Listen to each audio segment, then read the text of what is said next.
যার চিকিৎসা দরকার, উনি এখন এইটা নিয়ে ভাববেন না আর কোনো কিছু নিয়ে ভাববেন? আমরা যখন নিজের আপন মা, গর্ভধারিণী মা যখন অসুস্থ থাকে, তখন কি আর আমরা অন্য কোনো কাজ আমাদের কাছে কি ভালো লাগে? এটা তাদের পরিবারের ব্যাপার, পারিবারিক ব্যাপার।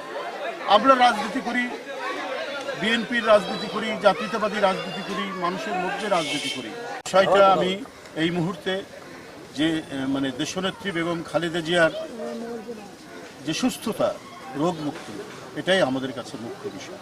তবে যে কথাটি বলা হয়েছে সেটি হলো যে বড় ধরনের কোনো সংকট তৈরি না হলে, বিপর্যস্তকর কোনো সংকট তৈরি না হলে, যে নির্ধারিত সময়ের কথা সরকার বলেছেন যে রমজানের পূর্বেই নির্বাচন, বিএনপি এখনও অত্যন্ত দৃঢ় সংকল্পবদ্ধ ফেব্রুয়ারির রমজানের আগে নির্বাচনেই সেখানে বিএনপি অংশগ্রহণ করার সকল প্রস্তুতি সম্পন্ন করছে।